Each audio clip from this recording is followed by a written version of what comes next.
Pintu rumah dibuka paksa, dan polisi langsung menyebut namaku sebagai tersangka. Dadaku berhenti sejenak. Tanganku ditarik. Statusku berubah dari istri menjadi tahanan dalam satu tarikan napas. Aku melihat Ravindra berdiri di belakang mereka, dan tatapannya tidak menyangkal apapun. Aku diborgol di ruang tamu yang masih berbau kopi pagi. Rasanya seperti dijatuhkan ke air dingin. Teleponku disita, dompetku diambil, suaraku dipotong sebelum sempat bertanya. Ravindra menunduk, dan sikap itu justru mengunci segalanya. Namaku disebut keras, diikuti tuduhan penggelapan dana perusahaan keluarga. Kepalaku kosong. Dokumen ditunjukkan, tanda tanganku ada di sana, tapi aku tahu itu bukan keputusanku. Saat aku menoleh, Ravindra sudah melangkah menjauh. Aku dipaksa duduk di mobil polisi. Kaca ditutup dari dalam. Jalan yang biasa kulewati berubah menjadi rute satu arah menuju sel.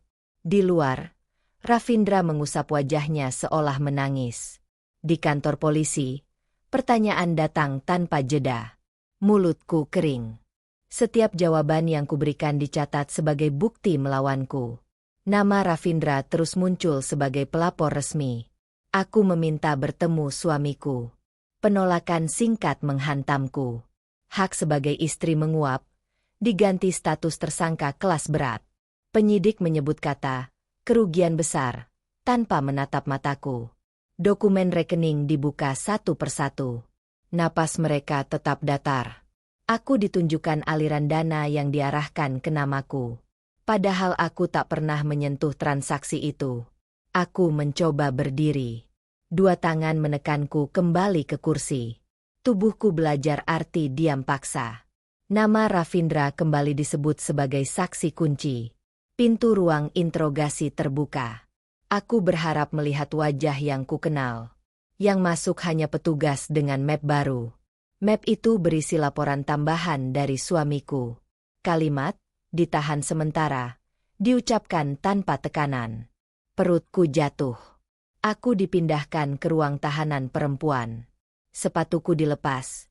Identitasku diganti nomor. Sel besi menutup di belakangku. Suara kuncinya pendek tapi final. Aku tidak lagi bisa memilih apapun. Di luar, langkah Ravindra tak terdengar lagi. Seorang petugas menyebut namaku dengan nada formal. Tidak ada empati. Aku duduk di bangku dingin, menatap dinding kosong. Jam di dinding terus berjalan tanpa peduli.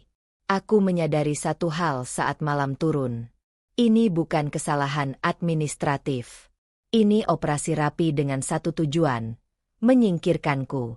Dan orang yang menandatanganinya adalah suamiku sendiri. Lampu sel dimatikan sebagian. Udara terasa lebih sempit. Aku menggenggam lengan sendiri agar tetap sadar. Di balik dinding ini, Ravindra bebas bergerak. Aku belum tahu bagaimana caranya. Tapi satu pintu sudah tertutup untuk selamanya. Dan pintu lain, yang lebih gelap, baru saja dibuka. Pagi itu, sipir memanggil namaku dan menyerahkan amplop coklat. Dadaku menegang. Aku resmi menerima dokumen hukum pertamaku sebagai tahanan. Nama Ravindra tercetak rapi di sudut kanan. Aku membuka surat itu dengan tangan kaku. Kata, cerai, langsung memukul wajahku. Status istriku dihapus sebelum aku sempat membela diri. Tanggal penandatanganannya adalah kemarin. Sipir meminta tanda terima. Aku menorehkan namaku dengan pena tumpul. Tanda tangan itu mengesahkan kejatuhanku di dua dunia sekaligus. Tak ada ruang untuk menolak. Lembar kedua menyusul. Mataku menyisir cepat. Seluruh aset dibekukan dan dialihkan ke pengelolaan Ravindra. Aku kehilangan akses ke segalanya dalam satu halaman. Aku berdiri terlalu cepat. Kursi besi tergeser keras. Sipir memperingatkan, dan aku kembali duduk tanpa perlawanan. Tubuhku belajar tunduk lebih cepat dari pikiranku. Nama perusahaan keluarga muncul di daftar aset. Jari-jariku berhenti bergerak. Semua saham atas namaku dinyatakan tidak aktif. Ravindra kini satu-satunya pemegang kendali. Aku meminta salinan tambahan. Permintaan itu ditolak singkat. Hak informasiku dipangkas bersama kebebasanku. Yang tersisa hanya lembaran tipis di tanganku. Seorang tahanan lain melirik dokumen itu. Dia mengangguk pelan. Aku membaca ulang dengan fokus baru. Ini bukan perceraian biasa. Aku menemukan klausul darurat di halaman akhir. Napas tertahan. Pasal itu memungkinkan pengalihan penuh karena risiko pidana. Namaku dijadikan alasan hukum. Aku menutup amplop dengan rapi. Tidak ada air mata.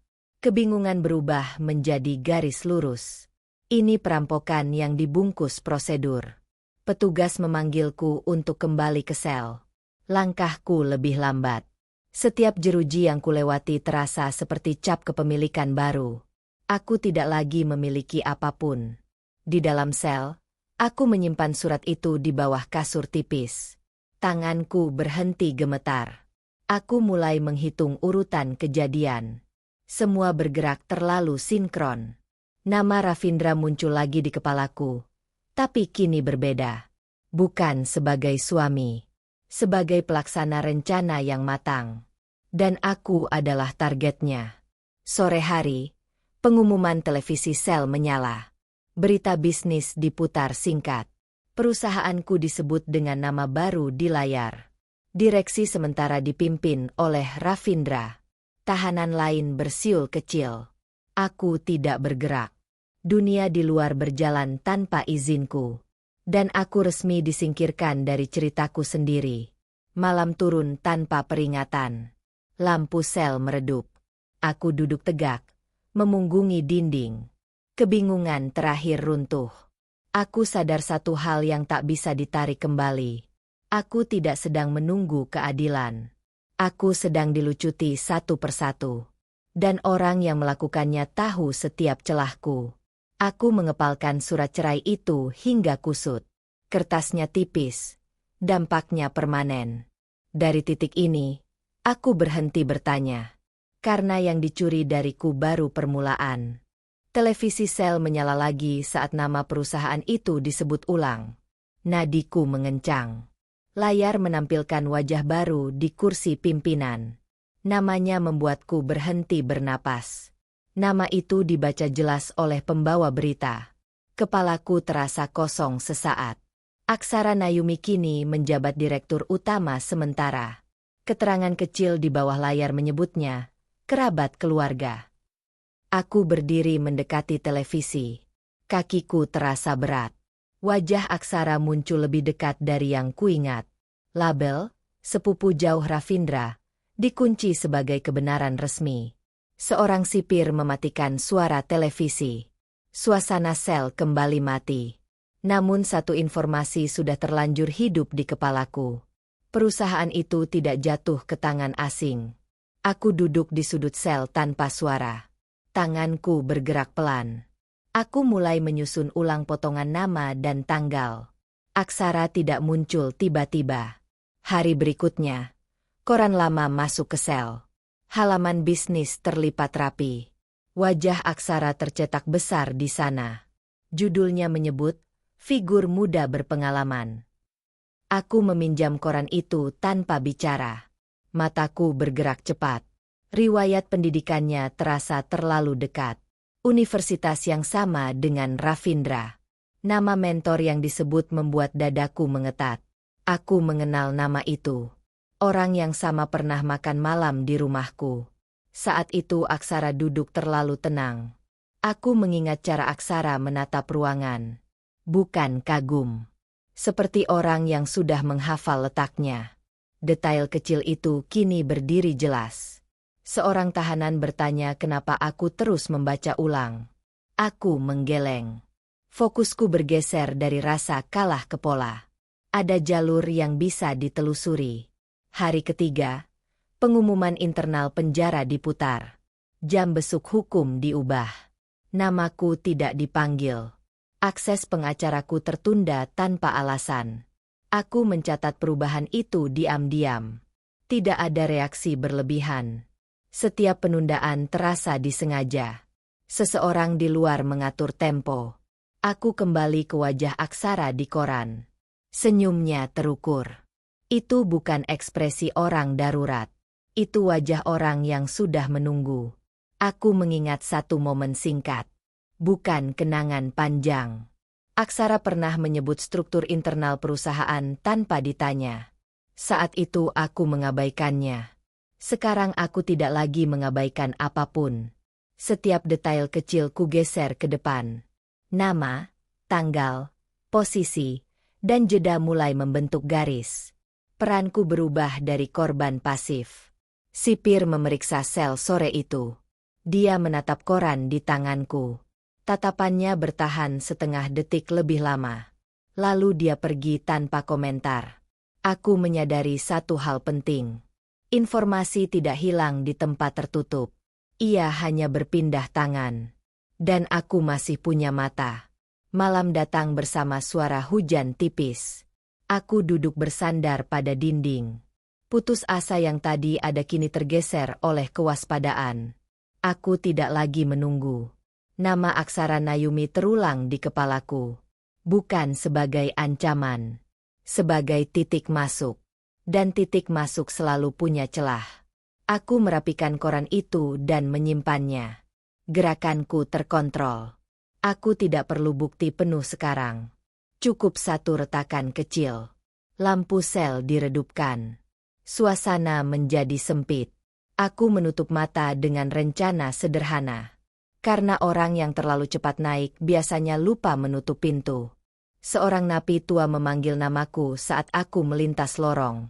Langkahku tersentak. Dia menyebut nama lengkapku tanpa ragu. Itu tidak seharusnya terjadi. Aku menoleh dan menatap wajah yang penuh garis keras. Napasnya pendek. Dia memberi isyarat agar aku mendekat. Aku memilih duduk di bangku seberangnya. Dia menyebut nama ibuku dengan suara rendah. Darahku berdesir. Nama itu tidak tercatat dimanapun di penjara ini. Aku langsung waspada. Tangannya gemetar saat menunjuk ke arahku. Matanya tidak bohong. Dia bilang ibuku pernah menyelamatkan nyawa seorang pria bernama Ravindra. Nama itu jatuh seperti benda keras. Aku berdiri setengah sadar. Amarah naik cepat. Dia memintaku duduk kembali sebelum sipir melihat. Aku menuruti tanpa membantah. Dia bicara cepat, seolah waktu menekannya. Kisahnya singkat. Tanpa hiasan. Ravindra pernah terlibat kecelakaan fatal bertahun lalu. Ibuku yang menolongnya sebelum ambulans datang. Aku mencengkeram bangku. Dadaku menegang. Dia menyebut satu detail yang hanya keluarga tahu. Tanda luka di bahu kiri Ravindra. Aku tidak menyangkal. Kebenaran itu terlalu spesifik. Napi itu melanjutkan dengan suara lebih pelan. Ibuku menyimpan dokumen setelah kejadian itu. Dia menyebut jenis dokumennya. Aku berhenti bernapas. Akta kepemilikan awal perusahaan keluarga. Atas namaku. Sejak awal berdiri. Tanganku berkeringat. Kepalaku terasa panas. Perusahaan itu tidak pernah sepenuhnya milik Ravindra. Aku adalah pusatnya. Dia menyebut tanggal pendirian. Angka itu tepat. Tanggal ulang tahunku tercantum sebagai referensi hukum. Itu bukan kebetulan. Aku bertanya kenapa dia tahu. Suaraku terkendali. Dia pernah bekerja sebagai kurir dokumen hukum. Sebelum masuk penjara, dia menyebut nama firma lama. Aku mengenalinya. Firma itu dulu dipercaya ibuku. Jejaknya tidak pernah kuperiksa ulang. Sipir lewat di ujung lorong. Kami berhenti bicara. Napi itu menatap lantai seolah tidak terjadi apa-apa. Informasi sudah terlanjur berpindah. Saat sipir pergi, dia menyelipkan secari kertas. Gerakannya cepat. Hanya satu nama dan satu nomor arsip. Cukup untuk membuka pintu. Aku menggenggam kertas itu. Marah dan sadar bertabrakan. Selama ini aku bukan disingkirkan. Aku sedang ditutup. Aku kembali ke sel dengan langkah berbeda. Punggungku lebih tegak. Posisiku berubah dari target ke pemilik bukti. Itu senjata pertama. Malam itu aku tidak tidur. Aku menunggu jam hitam lewat. Kertas kecil itu kusimpan di lipatan pakaian. Nilainya lebih besar dari kebebasanku saat ini. Pagi datang dengan bunyi bel besi. Aku bangun tanpa ragu. Aku tidak lagi terjebak tanpa arah. Aku memegang kebenaran mentah. Nama Ravindra kini punya makna lain. Bukan hanya pengkhianat. Dia berutang hidup pada ibuku. Dan dia mencurinya dariku. Aku menarik napas panjang. Keputusan sudah diambil. Aku tidak akan menyerang dulu. Aku akan membuka arsip. Karena jika satu akta saja keluar ke cahaya, seluruh rencana mereka runtuh. Petugas memanggilku ke ruang arsip kunjungan hukum tanpa penjelasan. Napas langsung mengeras. Aku diberi waktu 10 menit dengan map tipis. Nama aksara Nayumi tercetak di sampulnya. Aku membuka halaman pertama. Jantungku tidak melompat. Foto lama muncul dengan tanggal yang saling bertabrakan. Aksara tercatat sebagai relasi pribadi Ravindra, bukan kerabat. Aku membalik halaman berikutnya. Tanganku stabil. Alamat yang sama terdaftar 2 kali dengan nama berbeda. Satu atas nama Ravindra, satu atas nama Aksara. Cap, hubungan khusus, tertera samar. Rahangku mengeras. Ini bukan spekulasi. Ini jejak yang disembunyikan setengah matang. Aku meminta salinan. Petugas menolak dan mencatat permintaan. Penolakannya menjadi bukti kedua. Seseorang ingin jejak ini tetap buram. Aku kembali ke sel dengan kepala tegak. Tidak ada kegaduhan. Informasi ini cukup untuk mengubah arah. Aku berhenti menunggu keajaiban. Malamnya, napi tua menyelipkan kertas lain. Gerakannya cepat. Daftar transfer lama tercetak buram. Nama Aksara muncul sebelum pernikahanku. Aku mencocokkan tanggalnya. Semuanya masuk akal. Uang berpindah setiap kali ibuku memperbarui wasiat. Itu bukan kebetulan. Aku kehilangan satu hal saat itu. Sisa harapan bahwa ini hanya salah paham. Yang tersisa adalah garis lurus menuju motif. Warisan harus dijauhkan dariku. Keesokan hari, pengacaraku akhirnya datang. Wajahnya tegang. Dia menyebut tekanan dari pihak luar. Nama Ravindra tidak disebut, tapi terasa hadir. Aku menyerahkan catatan kecil. Dia membacanya cepat. Alisnya naik 1 tingkat. Dia meminta waktu tambahan. Waktu adalah barang mahal di sini. Aku mengangguk tanpa bicara. Keputusan sudah diambil di dalam sel. Aku tidak akan bergerak terbuka. Aku mulai mengamati rutinitas. Jam patroli, jam lampu, jam arsip. Setiap celah dicatat. Setiap orang punya harga. Seorang petugas muda sering terlambat. Aku perhatikan tanpa menatap. Namanya tercetak di badge. Itu cukup untuk langkah kecil. Aku kehilangan akses telepon malam itu. Itu bukan hukuman acak. Seseorang tahu aku mulai bergerak. Risiko meningkat. Aku menghancurkan 1 catatan lama. Keputusan itu final. Tidak semua bukti harus disimpan. Sebagian harus memancing. Nama Aksara kini jelas posisinya. Bukan pion. Dia bagian dari rancangan awal. Dan Ravindra melindunginya. Luka lama tidak berteriak. Ia membeku. Aku berhenti bereaksi. Aku mulai menghitung. Aku menukar roti dengan informasi kecil. Tidak semua kebenaran mahal. Beberapa cukup ditukar kepercayaan. 1 nama lagi muncul. Nama itu terhubung ke firma lama ibuku. Jejaknya samar tapi nyata. 1 pintu arsip terbuka setengah. Aku tidak mendorongnya penuh.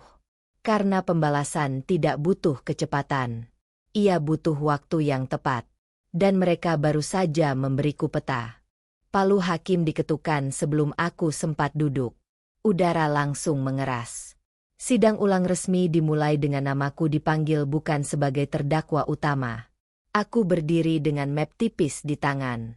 Hakim memintaku maju dan menyerahkan bukti baru. Tenggorokanku kering. Aku menggeser map ke meja hijau tanpa ragu. Ravindra menoleh untuk pertama kalinya. Jaksa membuka dokumen pertama. Ruangan menjadi sunyi. Akta lama perusahaan terbentang jelas dengan namaku di bagian inti. Beberapa kepala langsung terangkat. Hakim meminta tanggal dan nomor arsip. Tanganku menunjuk satu baris. Data itu cocok dengan catatan pengadilan lama. Ravindra menekan rahangnya. Jaksa melanjutkan ke bukti kedua. Napas tertahan serentak. Rekaman percakapan diputar melalui speaker ruang sidang. Suara Ravindra terdengar tanpa celah. Isi percakapan memerintah pembuatan laporan palsu. Getaran kecil terasa di dadaku. Nama Aksara disebut sebagai penghubung dana. Beberapa hadirin saling berpandangan. Pengacara Ravindra berdiri cepat. Suara keberatan terdengar. Hakim mengangkat tangan dan menolak. Rekaman dinyatakan sah. Jaksa memutar potongan berikutnya. Ruangan makin tegang. Ravindra membicarakan waktu penangkapanku dengan detail. Tanggal dan jamnya cocok. Hakim mencondongkan badan. Sorot matanya berubah. Aku diminta menjelaskan asal rekaman. Aku menyebutkan nomor arsip dan saksi. Nama firma lama ibuku disebut di pengadilan.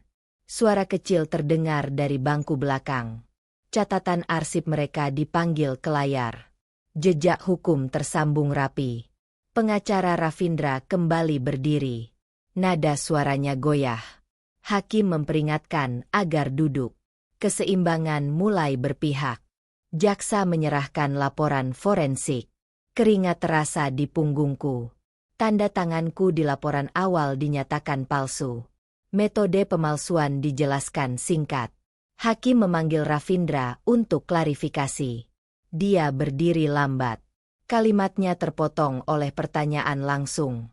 Jawabannya tidak sinkron. Aksara disebut sebagai saksi. Kursinya kosong. Ketidakhadirannya dicatat resmi. Dampaknya langsung terasa. Hakim meminta penjelasan motif. Aku melangkah setengah langkah. Aku menjelaskan pengalihan aset melalui klausul darurat. Alurnya lurus dan singkat. Jaksa menutup dengan satu kalimat. Sunyi menekan ruangan. Laporan ini pemalsuan terencana untuk merampas warisan. Palu belum diketuk. Hakim menatapku lama. Dadaku stabil. Statusku diubah dari terdakwa menjadi saksi kunci. Ravindra menunduk. Perintah penahanan sementara dibacakan. Desah tertahan terdengar. Ravindra diborgol di ruang yang sama. Kursinya kosong. Hakim menunda sidang untuk verifikasi lanjutan. Ketegangan belum pecah. Aku diarahkan keluar tanpa pengawalan ketat. Langkahku ringan. Di lorong, pengacaraku berbisik cepat. Aku mengangguk. Pintu baru terbuka di luar ruang sidang. Aksara masih menghilang. Aku berhenti di ujung koridor. Udara terasa berbeda. Peranku sudah berubah di hadapan hukum. Dan satu nama belum dipanggil. Pintu pengadilan terbuka dan namaku dipanggil tanpa embel-embel tahanan. Napas lepas satu tingkat. Status penahananku dicabut resmi di depan semua orang. Aku melangkah keluar tanpa borgol. Di halaman, suara sirene memotong udara. Kepalaku menoleh. Ravindra didorong masuk ke mobil tahanan dengan tangan terikat. Tatapan kami bertemu sebentar. Tidak ada teriakan. Tidak ada pembelaan. Pintu mobil tertutup keras. Bab itu selesai. Seorang petugas mendekat membawa dokumen pembebasan. Tanganku menerima map putih. Namaku bersih di lembar pertama. Stempel negara mengakhiri semuanya. Pengacaraku menyebut satu nama lagi. Nada suaranya datar. Aksara Nayumi tidak ditemukan di alamat terdaftar. Rekeningnya dibekukan kosong. Berita itu menyebar cepat. Telepon di tangan pengacaraku bergetar. Aksara melarikan diri terlalu lambat. Asetnya sudah lebih dulu menguap. Aku berjalan melewati kerumunan wartawan. Lampu kamera menyala. Tidak satu pun pertanyaan ku jawab. Kebebasan tidak perlu pidato. Langkahku berhenti di bawah pohon tua. Bayangannya jatuh di kakiku. Aku menandatangani satu dokumen tambahan. Hak pengelolaan perusahaan kembali padaku. Nama Ravindra dicoret dari daftar direksi. Prosesnya singkat. Keputusan pengadilan bersifat sementara tapi mematikan. Dia kehilangan kendali dalam satu sore. Sore itu, berita daring memuat fotonya. Judulnya keras. Pelapor berubah menjadi tersangka. Narasi publik berbalik. Aku duduk di kursi belakang mobil pengacara. Kaca ditutup. Suara kota terasa jauh. Tubuhku akhirnya diam. Di ponsel baru, satu pesan masuk. Nomor tak dikenal. Isinya singkat tentang Aksara yang menyeberang tanpa apapun. Jejaknya terputus. Aku mematikan layar. Tidak ada pengejaran. Dia pergi dengan tangan kosong. Itu cukup. Malam datang tanpa drama. Aku tiba di rumah yang sempat disegel. Pita kuning sudah dilepas. Pintu terbuka untukku sendiri. Langkah pertamaku ke ruang tamu berhenti singkat. Debu tipis terlihat. Tidak ada barang yang berubah. Yang berubah adalah kepemilikannya. Aku membuka jendela lebar-lebar. Udara masuk deras. Rumah ini kembali bernapas. Dan aku bersamanya. Keesokan paginya, surat resmi tiba. Cap merah masih hangat. Penahanan Ravindra diperpanjang. Penyidikan lanjutan dibuka. Nama ibuku tercantum di lampiran. Bukan sebagai korban. Sebagai saksi sejarah hukum. Lingkaran tertutup rapi. Aku berdiri di depan cermin. Wajahku sama. Posisiku tidak. Aku tidak lagi berdiri di bawah siapapun. Telepon berdering dari kantor pusat. Nada mereka berubah. Semua keputusan kini menungguku. Aku tidak terburu-buru menjawab. Karena karma tidak butuh sorak-sorai. Ia bekerja diam-diam. Ia datang tepat waktu. Dan aku menyaksikannya tanpa harus menyentuh apapun. Di luar, kota berjalan seperti biasa. Tidak ada yang tahu detailnya. Tapi aku tahu satu hal pasti. Pengkhianatan tidak pernah menang lama. Aku melangkah keluar rumah. Matahari tepat di atas kepala. Langkahku ringan. Punggungku lurus. Aku bebas. Dan mereka tidak.